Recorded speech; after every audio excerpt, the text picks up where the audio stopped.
La F1, un sport touchant les cœurs, les esprits et les nations. Les 20 meilleurs pilotes du monde se réunissent sur les circuits les plus iconiques qui soient. Et cet héritage se poursuit aujourd'hui. Le championnat 2021 a été passionnant du début à la fin. Et 2022 devrait l'être encore plus. De nouvelles réglementations inaugureront une ère de changement. De nouveaux talents, aux côtés des champions, se battront jusqu'au bout. Les directeurs d'écurie devront gérer leurs pilotes, leurs voitures et leur équipe pour atteindre la victoire lors de la saison à venir.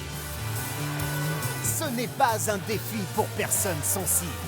C'est la F1. Mercedes est revenue en F1 en 2010 et elle a remporté le championnat des constructeurs chaque année depuis 2014.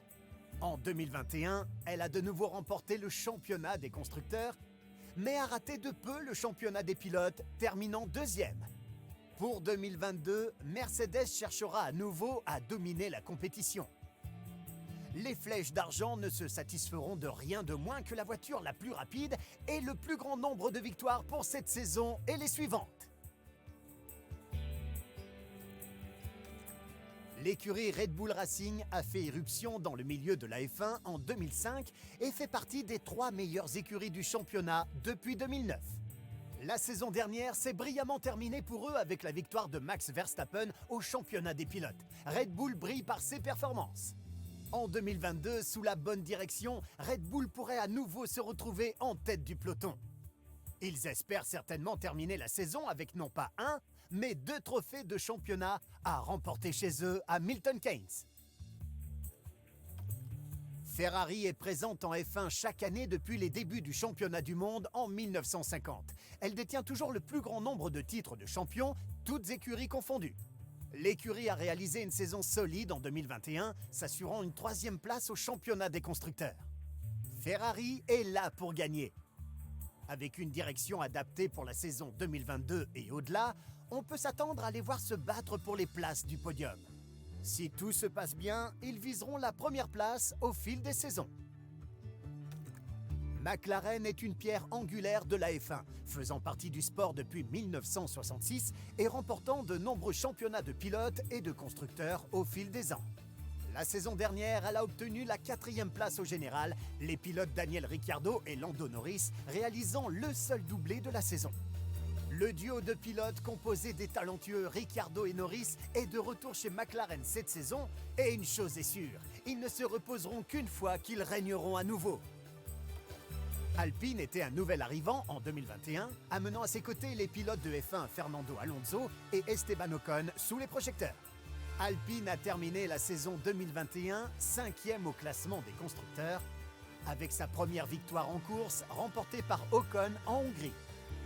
2022 sera une saison formatrice pour Alpine car elle revient avec le duo de pilotes éprouvé et fiable d'Alonso et Ocon. Dans quelques années, avec la bonne direction, elle pourrait bien prétendre au championnat. AlphaTauri s'est fait un nom en F1 depuis 2020 avec une réputation pour mettre à l'essai de nouveaux pilotes talentueux. La saison dernière, elle a terminé 6e au général. Le pilote Pierre Gasly lui a également valu un impressionnant podium à Bakou. En 2022, l'écurie continue de développer son duo actuel de pilotes composé de Yuki Tsunoda et Gasly. Ils vont vouloir continuer à marquer des points réguliers et commencer à se frayer un chemin hors du milieu de la grille. 2021 a marqué la première saison complète d'Aston Martin en F1 et elle a fait du bruit avec Sebastian Vettel, légendaire quadruple champion du monde, à l'un de ses sièges de pilote. Malgré quelques problèmes lors des tests, Aston Martin a fait une belle performance et a terminé la saison à la 7e place du général. En 2022, avec Lance Stroll et Vettel au volant, Aston Martin a le potentiel de devenir une prétendante régulière au podium, mais il faudra une direction solide et des investissements judicieux pour le concrétiser.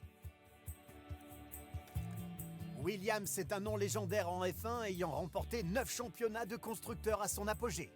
La famille Williams a vendu l'écurie en 2020 et la saison 2021 les a vus se battre vaillamment du début à la fin.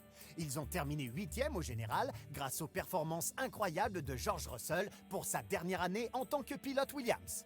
En 2022, Williams conserve Nicolas Latifi et signe avec Alex Albon, de retour en F1 après un an d'absence, pour constituer son duo de pilotes. La pression est forte s'ils comptent améliorer leur performance cette saison et atteindre le milieu de la grille. Alfa Romeo possède un historique impressionnant en F1 qui remonte à 1950 avec sa victoire au tout premier championnat des pilotes. Cependant, elle a terminé 9e au général en 2021 sans le moindre podium à son actif. L'écurie inaugure 2022 avec une toute nouvelle sélection de pilotes.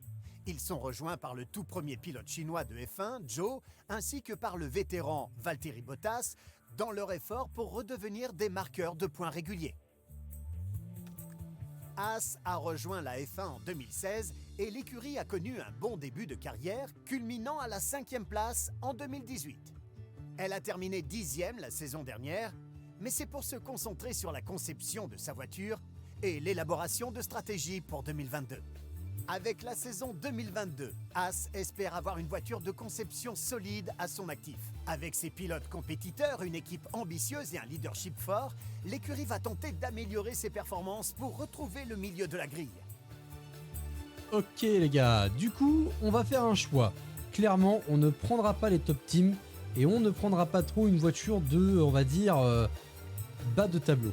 L'idée, c'est de se faire plaisir, d'avoir une voiture performante, mais dans laquelle on va devoir faire évoluer et avec un objectif particulier. J'avais deux solutions qui s'offraient à moi après ma réflexion. Aston Martin, qui était donc de virer Lawrence Stroll et de virer par la même occasion Lance Stroll, qui pour moi n'a rien à faire en Formule 1. Et donc dans ces cas-là, prendre la place de manager, virer tout ce beau petit monde de luxe et prendre un pilote pour le remplacer aux côtés de Sebastian Vettel et remonter un petit peu Aston Martin à un franc succès. Maintenant, la deuxième chose qui m'intéressait aussi, c'est l'équipe Haas. Dans le sens où c'est la plus ou moins dernière arrivée 2016 en Formule 1. Magnussen est revenu et on a Mick Schumacher. Et je me dis, pourquoi pas essayer d'aller chercher le titre avec Haas et le titre pilote avec Schumacher pour faire redorer le blason de son père des années passées. Je me dis que ça peut être un projet sympa et ambitieux. Et du coup, après ma réflexion, on va partir avec Haas F1 Team. Au niveau de l'officiel, nous serons donc Michael Dupuis. On garde le nom un petit peu qui nous suit dans les différents let's play de Formule 1. Et on va garder un petit peu le guide pour suivre un petit peu. Et comme ça, pour ceux qui n'ont pas le jeu et qui seront un peu tentés, vous verrez qu'on est assez bien guidé pour la suite de l'aventure. Allez, c'est parti.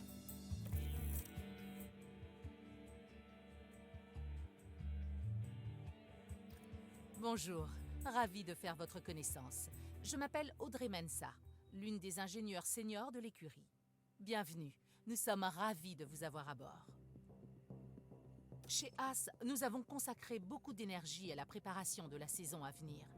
Et vous nous rejoignez au bon moment. Maintenant, c'est à vous de jouer.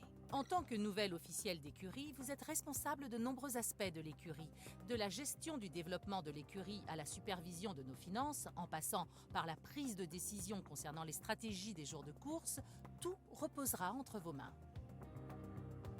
Votre tableau de bord vous permet d'avoir un œil sur pratiquement tout. Je peux vous le présenter maintenant. Tout d'abord, un mot sur le conseil. Ce sont eux qui fixent les attentes de l'écurie. S'ils ont confiance en votre leadership, tout ira bien. Par contre, s'ils perdent confiance en vous, ils pourraient chercher à vous remplacer. Le Conseil a défini les objectifs à atteindre pour la saison. Si vous les respectez, la confiance du Conseil restera élevée. Alors, familiarisez-vous avec ces demandes.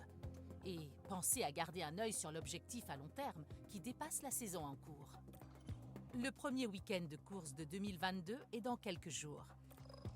Mais comme c'est votre premier jour, il n'y a pas d'urgence. Ok, d'accord. Du coup, ici, on a le classement pilote-constructeur. Là, on a un peu le récap de notre team. C'est ici qu'on a aussi donc le conseil. Ici, vous pouvez vérifier les niveaux de confiance du conseil. Du coup, le niveau de confiance moyen. Pour le moment, tout le monde est satisfait. Ici, je pense qu'on aura le récap des courses. Objectif, performance en course, etc. L'objectif qu'on a avec As, c'est 6ème ou mieux. Donc j'espère qu'on arrivera à faire quelque chose d'assez intéressant. Et là, après, donc l'objectif au long terme, donc c'est réaliser 6 podiums. 6 podiums d'ici 2024. 25% des podiums de la saison. Ok, d'accord. Saison visée 2024, ça marche. Le budget du conseil, donc là, on va pouvoir suivre notre budget cap. Là, ça nous indique qu'on est un outsider, donc on va avoir pas mal de points, je pense, à gratter de ce côté-là pour sortir de cette zone d'outsider. Et ici, on aura notre profil, là, on va avoir les résultats de ce qu'il en est de notre saison. Règles et réglementations, on peut avoir la réglementation sur les aéros, sur le châssis, l'aileron avant, les flancs, les fonds plats, les suspensions. La réglementation sur les finances et sur le sport en général. Donc voilà, on peut avoir un petit peu tout ce qu'il en est. Il y a quand même le truc qui est assez complet. Je vais pas rentrer dans le détail, ça je vais le regarder de mon côté. Mais là on fait un tour pour voir un petit peu ce qu'il en est. On a la zone des mails, donc là c'est carrément Audrey, Mancha qui nous dit bienvenue dans l'équipe, etc. À l'accueil aussi on a les informations sur la course. C'est là que vous finaliserez vos derniers préparatifs pour la prochaine course. Nous y reviendrons plus tard. Ok. Donc là, on a un joli camion derrière qui transporte tout ça. On a les objectifs de sponsor, mais pour le moment, on n'a pas encore. On a les objectifs. C'est ici que vous trouverez des informations pertinentes sur les pilotes de l'écurie et le pilote d'essai, y compris leurs performances, leurs attributs et les détails de leur contrat. Ok. Du coup, on a Mick Schumacher, 22 ans, allemand, numéro 47. Le moral est ok. Il reste 10 mois, donc il termine à la fin de l'année. Kevin Magnussen. Ici, vous pouvez voir si un pilote dispose de points de développement. Vous pouvez également sélectionner l'un des onglets en haut. Ok, on va aller voir ça. Je pensais... Donc ici, on a un petit peu tous les attributs. Vous voyez qu'on peut les remonter. Donc ça, je pense que ça va être au niveau des courses. Plus on va rouler, plus on va faire des performances. Je m'entends là, je m'entends dire, hein, par performance, on reste avec une As pour le moment. Mais voilà, on va avoir des points de développement. Le niveau de Kevin est de 80 pour le moment. Donc je ne sais pas si au niveau 100... est-ce qu'on est à 100 partout? Est-ce qu'il y a des points qu'on ne peut pas upgrader? Il est dans la voiture 2. L'ingénieur que Kevin a à sa disposition, c'est Ed Regan. On a des bonus d'installation. Ça, c'est ce qui va être au niveau de l'infrastructure. Et on a le contrat. Donc, durée du contrat, 3 ans. Donc, on a Kevin pendant 3 ans. On va pas rompre le contrat, hein, etc. Et on voit après ici ses résultats en carrière. Donc, ça, c'est un petit peu... Bon, bah, c'est mauvaise saison avec As. Et puis là, maintenant, il est revenu cette année. Voilà. Mick c'est pareil, donc son contrat, on a son information, on pourra tout suivre et les bonus d'installation. On va aller voir du coup au niveau du personnel. Ce n'est pas seulement la voiture la plus rapide qui fait qu'une écurie est la meilleure en F1. Ce sont les personnes qui travaillent dur en coulisses. Gérez votre personnel d'ici, des chefs de service à l'équipe des stands. Ok, donc directeur technique, on a Simone Resta, Aaron Melvin. Donc ça c'est l'ingénieur, responsable aéro. Gary Gannon pour l'ingénieur de Mick. Et un ingénieur, donc on a dit Ed Regan pour Kevin. Ici on peut pareil, donc avec des points de développement, on va pouvoir gestion d'équipe des stands, communication, ça va être un peu mieux. Lui ça va nous permettre aussi de développer énormément la voiture. On peut voir également les contrats, 3 ans, bonus d'installation, ça va être ici. On va aller voir au niveau de la voiture. C'est l'un de mes endroits préférés. C'est Moi là aussi. que les voitures sont configurées et que nous développons et stockons nos pièces. Tout au long de la saison, pensez à vous assurer que l'équipe travaille à l'amélioration des composants et que les 2 voitures sont en bon état. Vous pouvez également utiliser l'analyse des voitures pour comparer les configurations de nos voitures à celles des autres écuries. Ça marche. Du coup, voiture 1, c'est la voiture de Mick. Voiture 2, c'est la voiture de Kevin. C'est ça. Donc on peut voir qu'on a le châssis, tout est au niveau 1 pour le moment. Également pareil au niveau du bloc moteur, donc selon la réglementation, on a 3 moteurs. La voiture est vraiment belle, hein, franchement derrière. Bon, il y a quelques défauts de pixels, ça on le voit un peu, mais en vrai ça va. Niveau voiture, du coup, on peut analyser la voiture, voir notre position sur la grille, ça c'est ce qu'elle va nous dire. Donc là c'est par rapport du coup aux moyenne sur la grille, d'accord? Donc vous voyez qu'on est un peu bas, on a quelques steps à faire et on peut également se dire par exemple par rapport à Ferrari, vous voyez ils sont complètement devant, mais si on prend par rapport genre à Williams, vous voyez que là on est complètement devant. Donc on va être une écurie je pense milieu de tableau et à partir de là on va essayer d'upgrader notre voiture. Pour ça il va falloir qu'on développe des pièces. Pour démarrer un... Pour développer des pièces, il faudra du coup développer des projets. Il existe 3 types. Ça, je le ferai de mon côté. Au niveau de la conception et de la fabrication. Donc la fabrication permet de fabriquer les pièces uniquement qui sont conçues. Là, on ne peut fabriquer que des pièces, vous voyez, de niveau 1. Parce qu'on n'a pas, sauf la suspension, niveau 2, pardon. Parce que vous voyez, donc quand on va sur une voiture et qu'on regarde ici, celle-là, ça va. Pourquoi j'ai une suspension de niveau 2? Tiens, étonnant.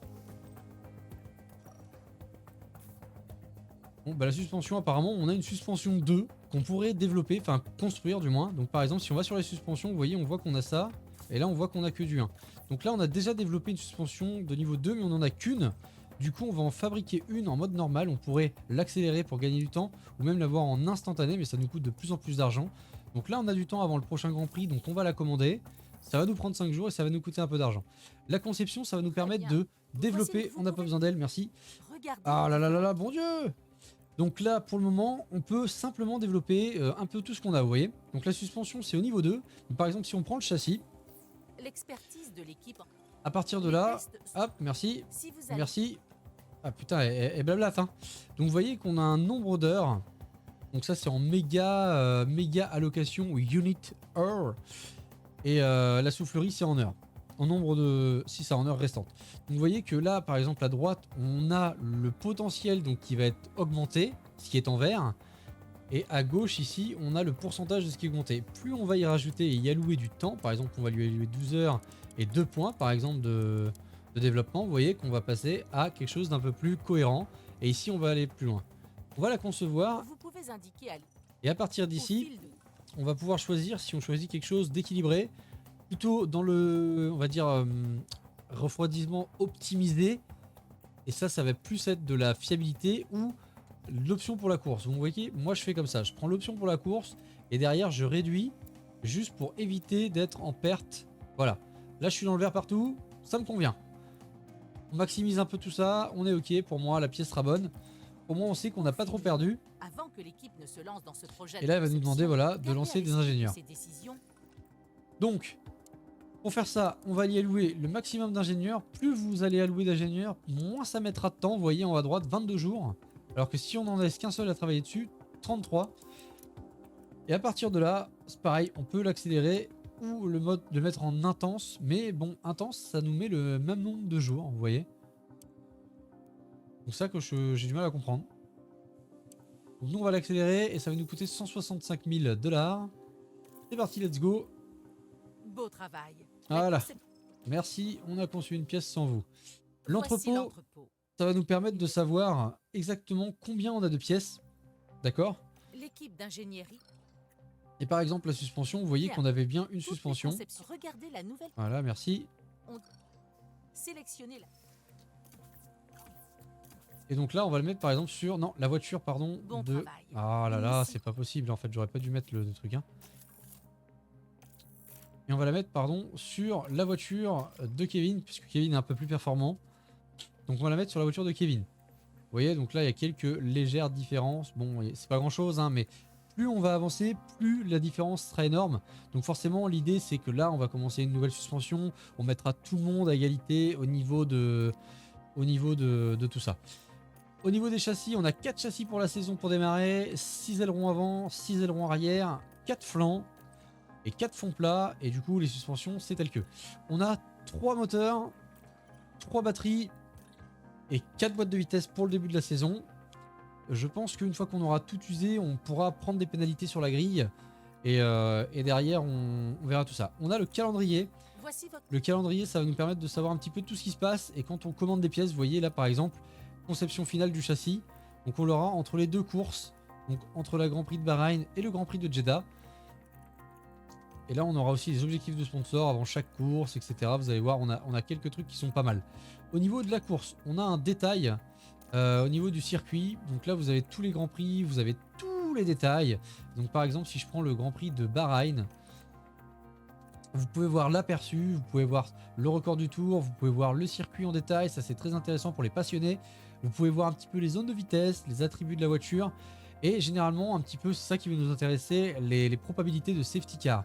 Ce qui s'est passé sur les années avant, ça c'est sur les 4 dernières saisons. Ça peut être intéressant pour les circuits justement où on sait potentiellement que peut y avoir un remboursement, pardon, je perds mes mots, Ce n'est plus un votre- justement, Voyons un bouleversement, pardon, voilà. Du coup, on a aussi le personnel, l'installation, ça c'est les infrastructures. Les infrastructures, c'est là où on va pouvoir développer notre écurie, l'usine, centre de conception, soufflerie, simulateur, les deux simulateurs, pardon, et le centre test des pièces. Donc tout ça, vous voyez, si on teste à l'améliorer, ça nous coûte énormément d'argent. On va gagner de l'argent en hebdomadaire après chaque Grand Prix, etc. Grâce au bonus de sponsor, ça va nous permettre de bien tout développer. On a aussi les infrastructures pour le personnel. Moi, c'est là-dedans que je vais investir. Et les installations pour les opérationnels qui vont nous rapporter de l'argent. Moi, personnellement, l'écurie, je vais la développer, on va dire, une fois l'année, mais surtout quand on aura la prime de fin d'année due à notre résultat de classement et à nos sponsors. Mais en attendant, moi, c'est les infrastructures sur lesquelles je vais me baser, c'est le résultat du personnel et des opérations. J'estime que si le personnel est bien optimisé, on va pouvoir faire de meilleurs résultats et rentrer plus d'argent. Après, je peux me tromper, on verra ça dans les 2-3 saisons à venir quand on arrivera à la fin, mais moi c'est là-dedans que je vais partir. On a vu également donc le centre de financement, c'est là où on pourra suivre tous nos plans de financement, le solde mensuel, tout ce qui nous rapporte de l'argent. Vous voyez, donc mensuellement, tous les mois, on rentre 5 millions, ce qui est pas négligeable. Et le plafond, donc ça c'est le budget cap. Vous voyez que dans l'année, on pourra débloquer que, donc si je prends le calcul total, 141 millions. Là, on a déjà développé des pièces, etc. Et on a débloqué 27 millions. Et le plafond est encore budget cap, du coup, à 114 millions. Et donc ça, c'est pour développer pendant l'année, c'est-à-dire nos pièces, nos ailerons, les fonds plats, tout ce que je vous ai montré auparavant. Donc ça va être super intéressant. Et on a l'onglet position, on peut retrouver l'opposition constructeur et pilote. Mais ça, on y reviendra. On va retrouver au niveau des mails, personnel, etc. Tout ce qui est un peu, tout ce que je vous ai un peu dit. Et au niveau des objectifs de sponsor, c'est là où on va avoir des choses. Donc ça, forcément, on ne peut pas les changer parce que ça a été voté avant qu'on signe la place de manager. Et on a un gros mail. Une demande d'approbation de budget. La majeure partie du budget de l'écurie est décidée par le conseil au début de la saison. Plus tout ce que nous recevons des récompenses de la saison dernière et les revenus supplémentaires des sponsors que nous gagnons. Très bien. Du coup, bonjour Mickaël, nous avons eu une idée de soirée de lancement de la saison pour réunir tous les membres de l'écurie. Pour concrétiser le projet, nous aurons besoin d'une approbation de budget. Qu'en pensez-vous? 10 000 $, allons-y, festoyons. Franchement, c'est notre arrivée en Formule 1, ça va faire du bien, le moral de tout le monde va être au top À mon pour avis, démarrer. c'est une bonne décision. En tout cas, ça devrait entretenir le moral de l'équipe. Maintenant que c'est réglé, on peut se concentrer sur notre premier Grand Prix de la saison. Le premier week-end de course est dans quelques jours, donc avancez quand vous le souhaitez. Nous approchons rapidement du jour de la course. Ok, on a un email important. Kevin Magnussen nous dit que les suspensions, il n'y en a pas assez. Malheureusement, on les a pas développées, donc pour le moment, ça va être tel que, et on va continuer comme ça. C'est en cours de développement, c'est en cours de fabrication. Ah tiens, on en parlait. La suspension, elle est là, elle est tombée. Du coup, la suspension est arrivée. On va aller voir ça. On a une deuxième suspension. On va du coup mettre les deux voitures en suspension. Et ça, c'est nos pièces qui nous restent dans l'entrepôt. Je sais pas si on peut passer d'une suspension à une autre. Néanmoins, on va retourner dans le développement, dans les projets en cours. Non, nouveau projet, fabrication. Et on va se faire du coup deux suspensions en normal. L'équipe a besoin de temps pour fabriquer. Ça, c'est pour pallier au problème de suspension s'il y a un souci. Il nous reste 6 jours, du coup, on va avancer jusqu'au Grand Prix. Il y a toujours des ajustements de dernière minute à faire avant de pouvoir partir. Consultez votre boîte de réception pour voir le rapport d'avant-course sur le circuit de ce week-end. Ok, bon, on a le rapport d'avant-course. Donc ça nous dit, suite au test de Bahreïn, nous avons à présent comment se positionne notre voiture par rapport aux autres. J'ai l'impression que c'est un peu dans le rouge, mais bon. On est un petit peu milieu de grille. 13-13, 9, 11, 15, 13, 11. On a un petit peu milieu de grille. Bon, vous avez toutes les informations. Et là, on voit un petit peu tout ça. On va partir à la préparation de la course. Voici votre zone de préparation à la course. C'est là que vous préparerez l'équipe pour le week-end de course à venir. Vous pouvez également y trouver toutes les informations dont vous avez besoin sur le circuit de course.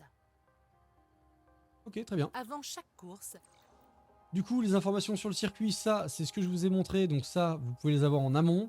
Et ça, c'est les objectifs qu'on va se fixer. On dirait vous. Bon. Du coup, les objectifs de sponsor nous proposent donc d'atteindre la queue. Ça, c'est l'objectif obligatoire. Ça, on perdra pas d'argent.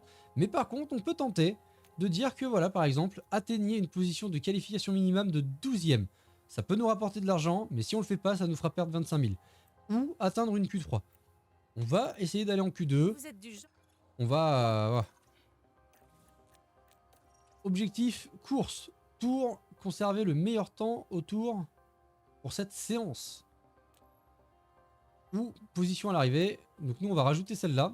Parce que bon, tour le plus rapide, ça à mon avis, on ne le fera pas. Sauf si on met des rouges à la fin, mais on perdra sûrement des positions.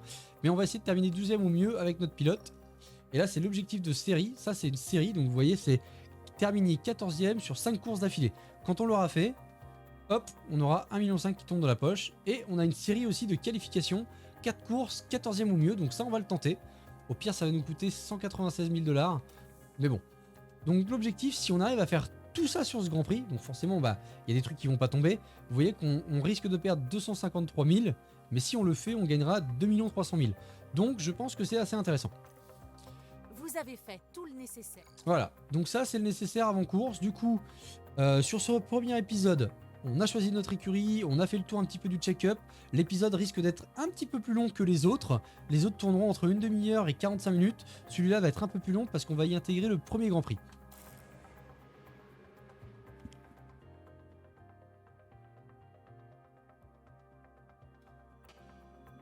Bienvenue dans l'archipel de la F1.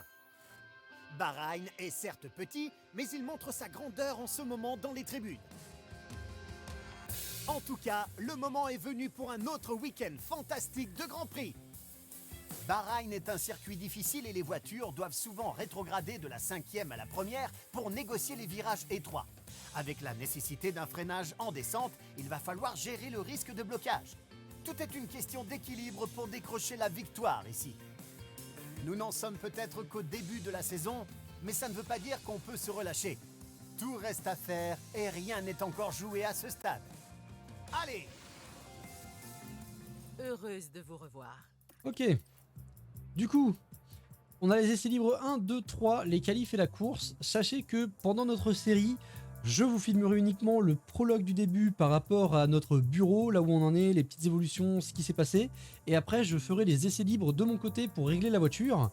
Si vous souhaitez que je vous fasse un épisode pour vous montrer comment je règle les voitures, n'hésitez pas à me le dire en commentaire. Également, pour cet premier épisode, je vous invite à me dire quel team vous avez choisi et quel a été le pourquoi du comment vous avez choisi cette équipe en fait. Moi, c'est parce que je veux redoser le blason de Mick Schumacher par rapport au nom de son père et espérer d'aller chercher un titre pour la première fois pour As. Donc voilà, néanmoins pour les prochaines courses à partir du Grand Prix de Jeddah, vous aurez donc un petit prologue sur notre team et les qualifs et la course. Les essais libres, je les ferai comme j'ai dit de mon côté. Pour ce premier épisode, vous allez voir, les essais libres, ils vont nous demander de les simuler. Donc pour le moment, on va pas s'en occuper. Pendant les week-ends.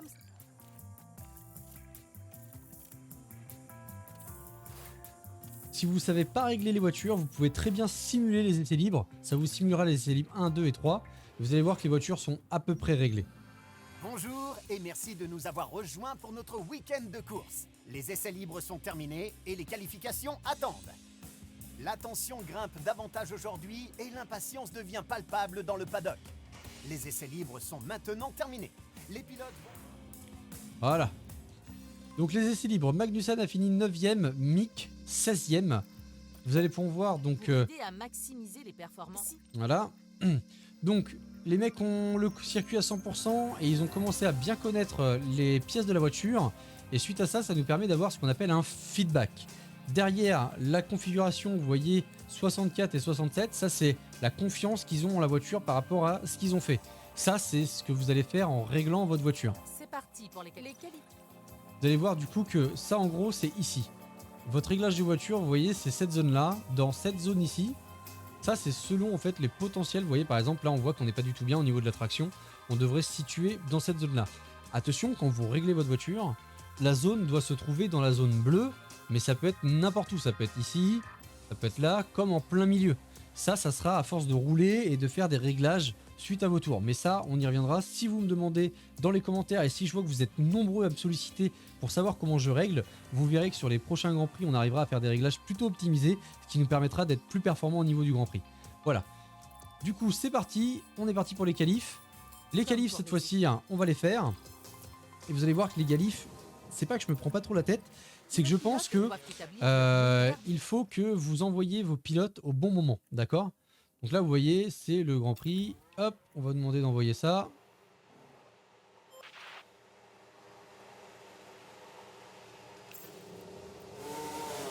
On va faire un petit décalage entre la sortie de nos deux pilotes. Donc voilà. Donc sachez que plus vous serez nombreux sur la piste, plus vous allez être gênés. Donc là, vous voyez, par exemple, on a des pilotes qui sont sortis mais qui sont loin devant. S'ils seraient sortis légèrement décalés, on aurait été gênés car eux, ils sont dans un tour de préparation, mais nous, non. Gardez un œil sur le classement tout au long de la session pour essayer de garder les pilotes hors de la zone à élimination directe. Pas de souci. Je sais que tout va Ça, je pense que vous êtes tous au courant. Les 5 derniers de la Q1 seront éliminés. Nous, notre objectif, c'est de mettre au minimum une voiture en Q2. Donc pour le moment, on a Magnussen qui a fait un très bon temps et Mick qui est un petit peu réduit. Du coup, quand vous retournez au stand, vous pouvez mettre les pneus soft, vous vérifiez que vous avez bien votre essence et tout ce qui s'ensuit, vous confirmez. Vous mettez également le deuxième. Et donc là, après, vous avez deux solutions. Soit vous attendez le dernier moment, parce que la piste ici va augmenter en termes de grip. Donc plus vous serez dernier, plus ça sera mieux. Soit vous relancez un deuxième tour et vous allez gratter des pneus. Sachez que vous avez encore d'autres pneus et des pneus qui se déverrouillent si vous allez en Q3. Hein. Ça, c'est important à savoir. Nous, on va attendre. Vous voyez, la piste, elle augmente. 30.8, 30.9. Là, elle refroidit un petit peu parce qu'il y a moins de voitures. Donc, il faut savoir qu'on est aussi dans des qualifs de nuit. Hein. Donc, forcément, c'est pas dingue. Mais voilà. Donc, Mick, il est à la limite. Je pense que George Russell a fait un mauvais tour. Et je pense que George Russell peut nous sortir. Donc, nous, ce qu'on va faire, on va augmenter tout ça. On va laisser le temps passer. Et on va essayer de sortir dans les derniers. Vous voyez qu'on met 1 minute 30. Moi, j'estime qu'on peut sortir dans les 2.30, 2.40 sûrement. Mais on va regarder à peu près quand tout le monde sort et on va essayer de sortir dans les derniers. Vous voyez, tout le monde part là.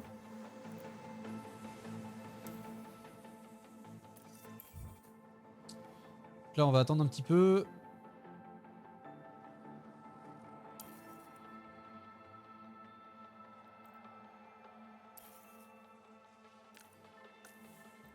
Voilà.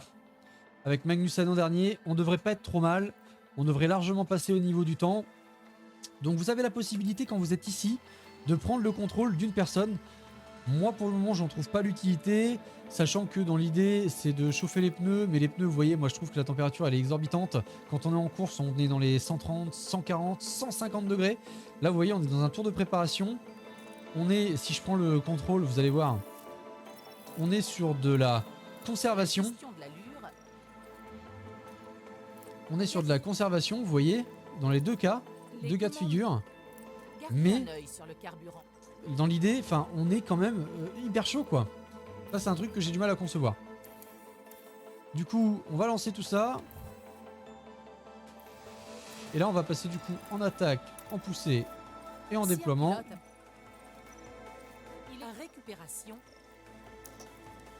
Et c'est parti pour le tour lancé avec tout le monde en espérant qu'on puisse passer nos voitures en secteur 1. C'est bon, secteur 2. Et on est passé les gars, c'est ok pour nous. Direction la Q2. Ah bah non. Autant pour nous. Autant pour nous les gars, j'avais pas vu. Yuki Tsunoda a amélioré, ça s'était pas mis à jour, de pas grand chose. Donc Mick se fait sortir, mais Magnussen, lui, est passé. Du coup là, on va simuler, ça vous a permis de voir à peu près. Donc là on est sur une, pas une démonstration, mais on est un peu sur voilà, une explicative de comment se déroule un Grand Prix, comment se passe tout ça. Magnussen se fait sortir 11ème. Donc malheureusement ça nous arrange pas. Face au McLaren et à l'AlphaTauri de Pierre Gasly. C'est un petit peu nos concurrents directs je pense pour la saison. Les pilotes s'attachent. Prêts pour la journée de course. As s'est montrée pleine de ressources aux qualifications. Cet avantage a mis l'écurie en bonne position pour le départ de la course. Alfa Romeo a su répondre aux attentes lors des qualifications et si l'écurie continue comme ça, une magnifique course les attend. Les nuages couvrent le ciel ce soir, ce qui signifie que les écuries et les pilotes surveilleront nerveusement le radar météo. Je pense pas qu'il pleuve à Mais Bahreïn. quelle écurie a peaufiné la stratégie qui lui permettra de s'imposer aujourd'hui sur le Grand Prix de Bahreïn? Bien. Ok les gars, Là, du coup ça- on arrive ici, là c'est là où on va pouvoir mettre en place notre Chaque stratégie. Vous allez pouvoir voir que À bon, présent, c'est pas très compliqué. Soit vous adaptez des stratégies chaque qui sont week-end. proposées, Alors, là, ensuite, soit si en vous pensez gros vous adaptez la vôtre, d'accord? Sachez que vous voyez ici le temps que vous avez, temps au tour estimé, une 30, c'est à peu près ce qu'on a. Derrière vous voyez que si vous prenez des stratégies, Optez ça pour va tourner un petit peu, vous voyez, une 30.57, une 30.50. Donc avec Mick, vu qu'il est derrière, on va choisir une solution un petit peu plus défensive, on va partir sur du soft, hard, soft. On va prendre cette stratégie, ou alors vous avez la possibilité, si vous vous en sentez capable bien sûr, de rajouter une stratégie. Vous voyez, par exemple, on pourrait choisir de partir en jaune, de tirer les jaunes jusqu'à un relais suffisant, vous voyez, par exemple à ce niveau-là, de supprimer celui-là, et vous voyez par contre, on a quelque chose, une dégradation qui est très très importante. Ça c'est voilà, c'est des choix, mais je pense que le jeu ne capte pas le fait que, vous voyez, on pourrait très bien faire ça. Mais par contre, on va arriver avec des blancs complètement rincés. Donc je ne pense pas que ce soit la meilleure stratégie pour le Grand Prix de Bahreïn. Du coup, le mieux est on va s'adapter sur la stratégie B pour Mick. Et on va prendre la stratégie A pour les Kevin. deux pilotes ont une Comme ça, stratégie. Ils ont une stratégie différente. Mick s'arrête du coup au 16e tour. Alors que nous, on s'arrêtera au... attendez... 16, 17, 18. 18e tour, vous voyez? Donc c'est un choix, on va voir lequel paye le mieux. En attendant, Mick par 16e, Kevin par 11e, à la porte des points. C'est une nuit nuageuse, mais sinon la météo semble clémente pour la course. Ici, on a Kevin Magnussen. C'est Schumacher comme deuxième pilote aujourd'hui. Il a été plus lent hier, il va devoir démarrer dans la moitié inférieure de la grille aujourd'hui. Les écuries sont prêtes à en découdre. Et voici le Grand Prix de Bahreïn.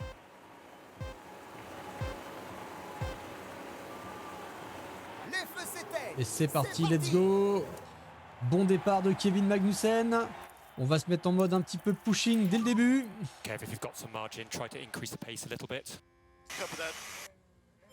Donc vous voyez qu'on a les configurations qui nous permettent d'avoir les micros, ça c'est plutôt intéressant. On va déployer l'énergie, on va essayer de dépasser tout de suite Lando Norris. Mode push. Allez, petit mode dépassement, let's go. Ça le tente pas.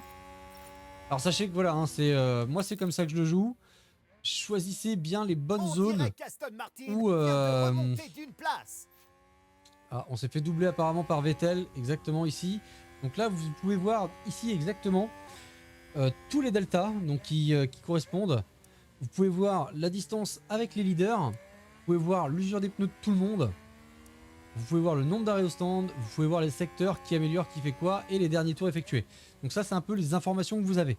Au niveau des pilotes, on va prendre Kevin Magnussen. Vous avez l'allure que vous pouvez gérer en mode agressif, attaque, etc. Standard, légère ou conservation. Vous pouvez gérer aussi également, non pas le carburant, mais la façon dont vous conduisez votre voiture. Est-ce que vous conduisez agressif, donc vous consommez, ou est-ce que vous conservez? Et vous avez donc la gestion de l'ERS. En neutre, vous allez avoir une consommation classique. Récupération, vous allez recharger votre batterie. Déploiement, vous allez extrêmement consommer. Et dépassement, vous allez consommer, mais spécifiquement pour dépasser. Et en défense, à égal inverse, c'est vous allez consommer pour éviter de vous faire dépasser. D'accord? Donc ça, c'est très intéressant. Au niveau des pneumatiques, ici, vous avez l'état de la voiture. Quand vous cliquez dessus, Plus les voitures passent de temps, tout semble parfaitement en ordre. voilà. Quand vous êtes ici, vous avez du coup la température des pneus qui, je vous le dis, du coup, n'est pas logique. On devrait être aux alentours entre 90 et 100. Vous avez la température des freins et l'usure des pneus. Vous avez également l'usure du moteur, la température, l'usure de l'ERS et de la boîte et l'état de votre voiture. D'accord? Vous pouvez aussi demander commande température et état, d'éviter de taper les bordures si vous sentez que vous avez un ERS de la batterie un petit peu plus défaillant, et restez également dans le clean air, donc dans l'air propre, pour éviter de surchauffer vos gommes. D'accord? Donc ça, c'est aussi quelque chose qui peut être demandé. Vous voyez, par exemple, si je demande à Kevin de rester dans le clean air, vous voyez, il va se décaler, il va éviter de rester là. Je sais pas s'il aura pour but de sortir de la température, mais bon, dans tous les cas, on peut lui demander de faire ça. Au niveau d'ici, c'est là où vous gérez votre arrêt au stand. fenêtre des stands dans 13 tours. Donc ça, à chaque tour, ça va se remettre à 0. C'est par rapport à l'entrée au stand et ça nous dira que ici, on passe là. Si jamais on clique, on peut aller voir l'option des stands. Parlons pneus. C'est Et vous à ce qui niveau-là, aurez le dernier délai. on peut lui dire de chausser ce que l'on veut. Si on veut changer notre stratégie, imaginons qu'il s'est mis à pleuvoir, on n'avait pas calculé. À partir de là, on peut aussi également de choisir de régler l'aileron avant, de le remplacer. Et là, on aura le temps estimé et le temps total de l'arrêt. Ça vous permettra de voir à peu près où se trouve la concurrence. Vous voyez, concurrence, voiture devant Norris, voiture derrière. On a à peu près le delta, le gap. Ça, c'est intéressant. Et derrière, vous avez donc le pilote, les infos sur le temps autour. Donc toujours le pilote devant, le pilote derrière. Vous pouvez voir si ces secteurs s'améliorent. Et on a également aussi la télémétrie qui peut être sympa à regarder. Ça, c'est un petit peu ce qu'il en est. Au niveau Grâce à la statistiques, lumière. vous pouvez voir toutes les statistiques de tous les pilotes en temps réel. Les pilotes, le classement en temps réel, là où ça en est, et la session, là où on en est. Vous avez l'historique des tours, donc là on peut prendre Kevin ou Magnussen. Enfin, pas Kevin ou Magnussen, Mick ou Magnussen, pardon. Mais on peut prendre également les autres pilotes, ça c'est intéressant. Vous avez l'historique des pneus, savoir où on en est, qui s'est arrêté où, donc ça forcément plus le circuit va avancer, plus ça va être intéressant. Vous avez les événements de la course, tous les événements que relève la FIA. Crash, accident, DRS activé, DRS désactivé, la pluie, etc. Vous voyez le meilleur tour de Perez. Là vous avez l'objectif des sponsors, savoir si on est dedans ou pas, vous pouvez suivre Au fil de les la objectifs. course, la vue. C'est très bien joué de la part d'Aston Martin qui gagne une place. Voilà. Et du coup ici vous avez le Pendant la graphique, course, vous d'accord? pouvez vous- Donc là, vous avez un petit peu les prévisions météorologiques, mais vous voyez qu'elles sont pas 100% fiables. Ça, il va falloir qu'on développe notre usine exactement pour voir où on en est. On a l'application des voitures, vous voyez, donc là par rapport à l'usure, dégradation, etc. Tout ça, AlphaTauri a gagné une place. il nous embête lui. Et vous voyez un petit peu là où on en est par rapport au circuit, etc. As vient Donc ça, de c'est un gagner petit une peu place, on dirait. du potentiel, mais je vous laisserai voir un peu tout ça de votre côté. AlphaTauri avance d'une place. Hop, on va se remettre en standard. On a beaucoup consommé, vous voyez qu'on finira pas la course si on reste en Très bon consommation comme ça. dépassement de Haas.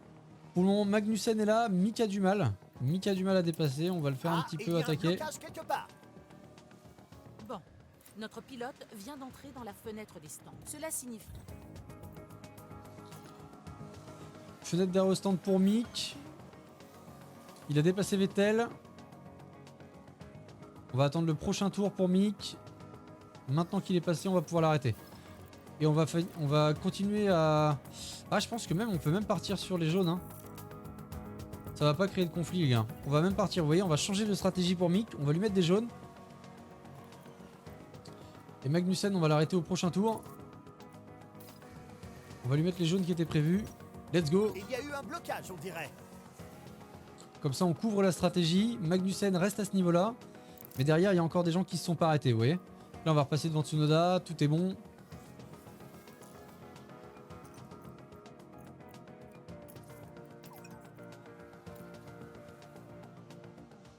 Donc Mick remonte un petit peu, 16ème. Donc ça fait plaisir par rapport aux deux bagnoles qui s'étaient fait doubler. Et il a créé un petit gap par rapport aux deux Aston Martin qui se battent un peu derrière. Là, on voit bien ici. Vous voyez, on peut ralentir, se remettre sur toutes les vues. On a différentes vues caméra. Donc on a la vue extérieure, la vue première personne, la vue derrière, la vue un petit peu décalée et la vue au niveau de l'aileron avant. C'est plutôt sympa, c'est plutôt agréable. Franchement, le jeu reste agréable, le jeu reste joli. En tout cas, j'espère que ça vous plaît. N'hésitez pas à me dire dans les commentaires si vous trouvez ça sympa. Moi, je trouve ça cool, franchement, d'un point de vue graphique par rapport à si je comparais le jeu à Motorsport Manager. Mais dans l'idée, on est pas mal. Mick Schumacher vient de dépasser Voyons un peu Guan Yu ce Zhou. qui s'est On va aller passé. voir un petit peu le dépassement. Alors, regardons ça. Voilà Schumacher. Oh là là là là, c'était audacieux. C'était audacieux, il l'a tassé. C'était un beau dépassement ça les gars. C'est pas mal, Dans le garage, l'excitation est à son comble. c'est cool. Bonne performance. Bon, je pense pas qu'on marque des points aujourd'hui avec Mick, mais avec Magnussen, il y a peut-être moyen qu'on marque nos premiers points. Du coup, on va réaccélérer. On va essayer d'aller assez vite sur ce Grand Prix. C'est pas pour le bâcler, mais c'est pour vous montrer un petit peu l'ensemble. Un premier Grand Prix, le but ça va être d'essayer de Alfa marquer ce Romeo premier point. vient de gagner une place. Zhou nous a Je crois doublé, qu'une mais on s'est voiture est redoublé. sortie large. Ah, il y a une faute encore pour une Aston Martin. Stroll qui est parti. Vous voyez, quand je vous disais que j'avais hésité à le virer, vous voyez. Magnussen a l'air de tenir notre 10ème place pour le moment. Ah non, Ocon l'a dépassé. dépassement de la part d'Alpine. On va se battre hein, plus ou moins avec eux. On va tenter d'être un petit peu plus agressif. Vous voyez là par exemple, je vais vous montrer comment moi j'essaye de le gérer. Alpine a gagné une Là place. vous voyez, on est là avec Ocon, Magnussen. Et là je vais essayer de lui mettre par exemple, on va arriver derrière Pierre Gasly. Et je vais lui mettre de déploiement de l'ERS. Pour essayer de creuser un petit gap avec Ocon. Alors ça va pas dire que ça va forcément marcher, attention. Mais c'est à peu près dans la zone où on est. Vous voyez là je vais repasser en neutre parce qu'on arrive dans une zone un peu plus lente. Beau dépassement de Haas. On est derrière, là on va se mettre en mode dépassement. Et vous voyez, hop, Quelqu'un a fait une on sortie arrive à de doubler Pierre virage. Gasly. Ça fait plaisir, 9ème. On va se remettre en déploiement d'énergie pour la fin du tour. Essayer de creuser un petit peu le gap. Vous voyez Pierre Gasly du coup revient mais grâce au DRS. Mais nous on arrive à tenir et à partir de là on va se remettre en neutre. Moi je le joue à peu près comme ça au niveau du jeu. Je dis pas que c'est la meilleure des solutions, mais j'estime que c'est celle qui fonctionne. Alors peut-être que vous pouvez de temps en temps accélérer, augmenter un petit peu le rythme. Mais jouez là un petit peu safe, de temps en temps vous pouvez accélérer, vous permettre un petit peu tout ça. Forcément il va se passer des choses. Après si vous voulez faire une course à 100% en première vitesse, ça va vous prendre du temps, ça va vous prendre le temps d'une course de toute manière. Donc ça après c'est au choix. A gagné une Donc, place. Gasly nous a redépassé, on a redépassé Pierre Gasly. Mick Schumacher est remonté 13ème. Nous on se bat entre Gasly, Ocon, vous voyez Ocon Gasly, Gasly Ocon, Ocon Mag. Voilà, on va se battre pour la porte des points, mais bon j'espère qu'on va réussir à faire quelque chose d'intéressant. On va rattaquer un petit peu plus avec Mick qui est en train de remonter, qui se bat, vous voyez 13ème, 14ème, il remonte. On va également attaquer un petit peu avec Magnussen.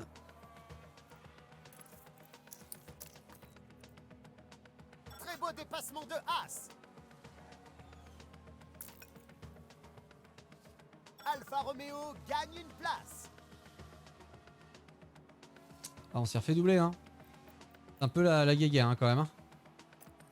Là vous voyez par exemple devant on a des gens qui se sont arrêtés et qui ont mis un peu tout ça. Du coup hop ici on va s'arrêter. Option. On va mettre les pneus neufs. Let's go. On va même tenter vous voyez le double arrêt.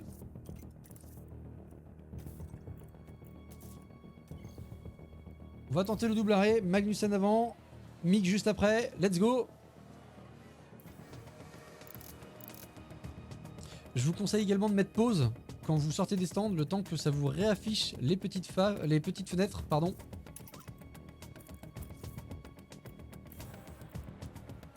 Et là, on va essayer de bien remonter tranquillement avec Magnussen et Mick. 14 et 15. Devant, ça s'est pas encore arrêté, les gars. Là, on va rouler un petit peu plus vite. Allez, hop, on remonte un peu, les gars. Super dépassement de la part de McLaren.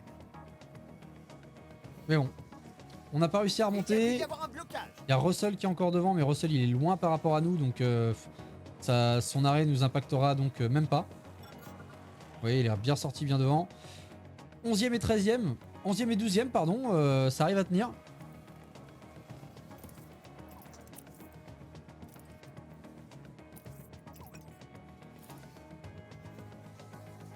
Allez, moins de 7 tours les gars, moins de 7 tours, let's go. Norris a doublé. Non, ah non, bah Norris double pas. Mick, Norris, Mick, Norris, Norris, Mick. Haas vient de gagner une place, on dirait.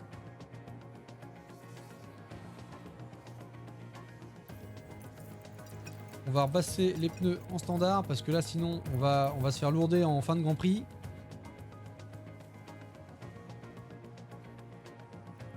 McLaren gagne une place.